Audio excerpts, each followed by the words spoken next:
Olá a todos do site treinamentoesportivo.com, eu sou o João Coutinho e hoje nessa videoaula eu vou falar um pouco sobre a periodização do treinamento de força, mais especificamente sobre o modelo hipotético que foi apresentado pelo técnico americano Michael Stone em 1981. Nesse artigo ele colocou para os técnicos americanos o que ele considera como a sequência ideal de treinamento para se desenvolver força nos atletas.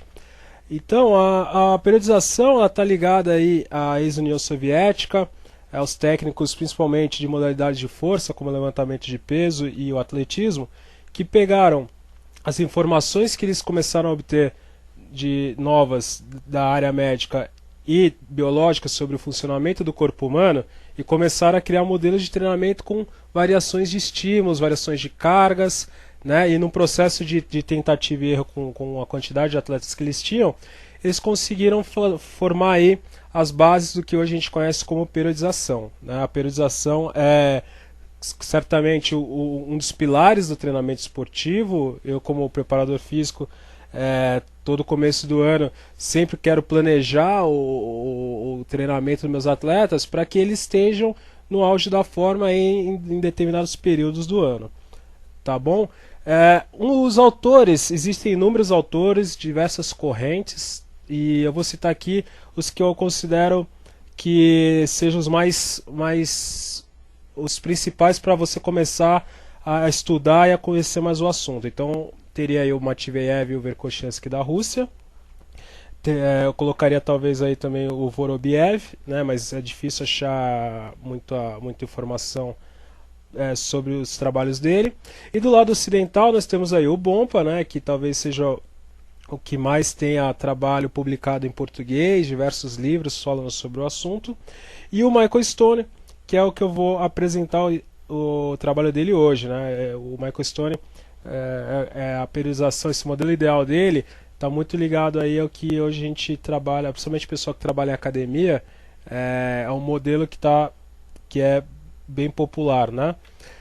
Então, o modelo do Michael Stone ele está fundamentado na síndrome geral de adaptação do médico austríaco Hans Selye.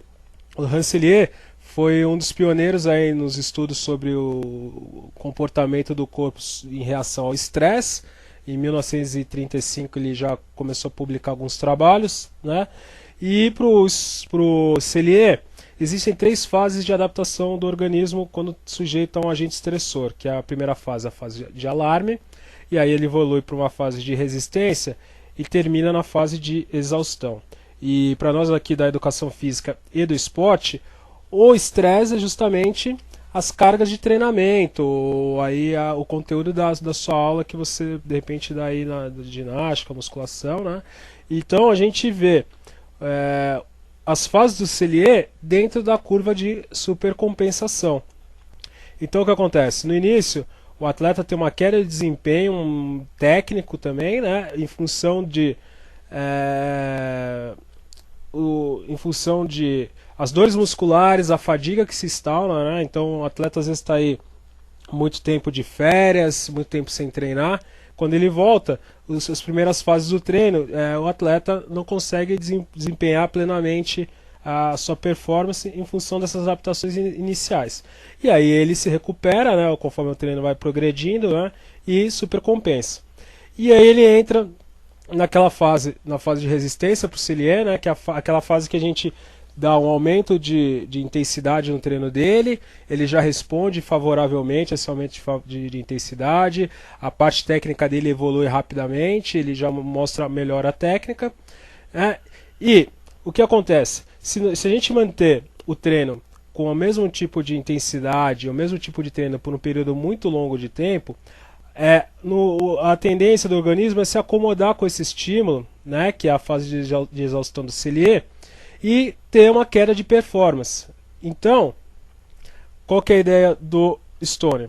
Que o modelo de periodização que ele coloca aqui, ele tem justamente esse objetivo: criar fases para levar o organismo desse estágio de alarme e que, para quando ele chega aqui no ponto antes do estágio de exaustão, seja dado um novo estímulo de outra magnitude maior, né, levando o corpo para um novo patamar, que vai levar o atleta para o pico de performance. Então a periodização evita que o atleta entre no estágio de exaustão, aqui no estágio de estagnação.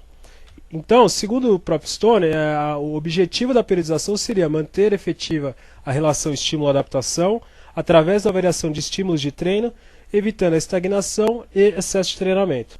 A estagnação é justamente manter por um período prolongado de tempo o mesmo tipo de treino, que a gente viu aqui no gráfico anterior, leva a uma queda de desempenho, e o excesso de treinamento é justamente a questão do overtraining. Quando a gente trabalha em regime de overtraining, vai acabar entrando em fase de lesão.